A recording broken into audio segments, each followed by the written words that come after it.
Dear delegates, ladies and gentlemen, let me take the opportunity to welcome you to the Grand Inga Virtual Conference. This is a conference that we have convened to discuss the issues connected to the implementation of the Grand Inga project. The African Continental Free Trade Area Agreement that was initiated in March of 2018 and came into effect in March 2019 is a milestone on our continent.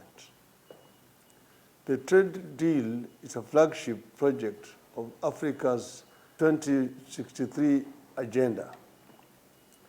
From independence to date, lack of infrastructure has constrained movement of trade and goods across the continent.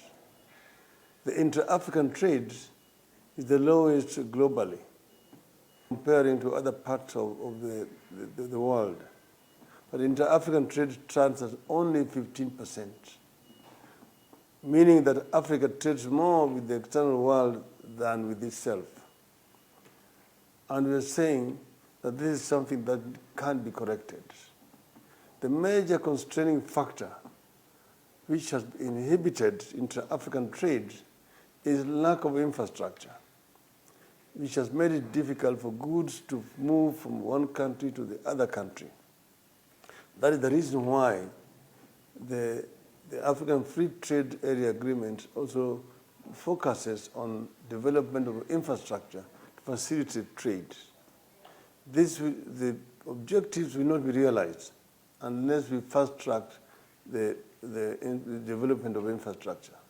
And here we are talking about trans-African highways, the trans-African high-speed railway network, the open skies in Africa, which will enable air transport to move much more smoothly on the continent, and fiber optic connectivity across the continent.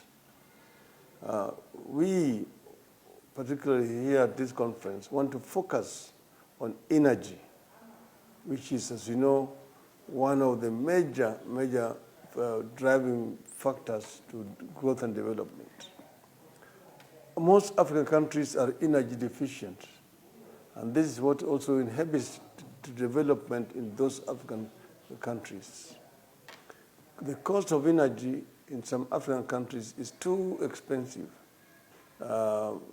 to access energy. This cannot be allowed to continue to exist because it makes Africa less competitive and scares away investors from the continent. We need to deal with this issue of energy head on. And that's the reason why we have convened this conference to talk about the Grand Inga. Africa is the richest continent in as far as the raw materials are concerned. Africa is rich in minerals than any other continent on earth. Yet Africa is also the poorest in terms of living conditions of our people. This paradox needs to be corrected or reversed.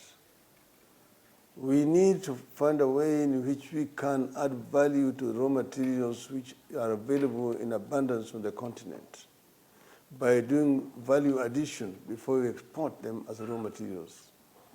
And that's why we need to address the issue of energy, because we cannot do value addition without sufficient energy in the continent. And then the Grand Inga. Grand Inga presents an enormous opportunity for the continent. And it cannot be developed as a purely DRC, that is a project of the Democratic Republic of the Congo. And that's why we need to get African countries to move in and develop this Inga as an African project. We need to get countries to come in through the regional power pools to tap into this. We have several power pools on the continent. the Southern African Power Pool, the East African Power Pool, the Northern Africa, the Maghreb, the West African Power Pool, and the Central Africa. So we need to address the issues of pool interconnectivity across the continent so that we can be able to transport the energy coming from the Inga to other parts of the continent. This will help to bring down the cost of energy on our continent. We are working together with His Excellency President Felix Tshisekedi, who was consistently committed to working with the African leaders to make the Grand Inga hydropower project a continental project. Our goal is to work closely with and support President Tshisekedi to achieve this ambitious and audacious goal. The DRC is shortly going to be celebrating its 60th anniversary. It will be a good vote of confidence in the DRC if at that occasion His Excellency President Felix Tshisekedi can announce to the nation that finally the Grand Inga is on its feet, is on the way to being implemented and make it a reality. We hope to bring together the best minds from Africa and the world to come up with the basic framework that will demonstrate that the Grand Inga project is a viable, green, and sustainable. Let me conclude by reiterating that Africa has a growing youth population. This young population can be an opportunity or a curse depending on how we provide opportunities for them. Creating opportunities for the youth is the biggest challenge this continent faces now and in the decades ahead. We need to create millions of jobs for the young generation, and the time is not on our side. The future is moving towards Africa. But for Africa to accommodate the future and create opportunities, we will have to do more than exporting raw materials and venture into value addition and manufacturing. To achieve this, we must have adequate power. Inga is the answer. And I therefore want to take opportunity to wish all of you a very, very fruitful deliberation during this Grand Inga conference. Thank you. God bless you.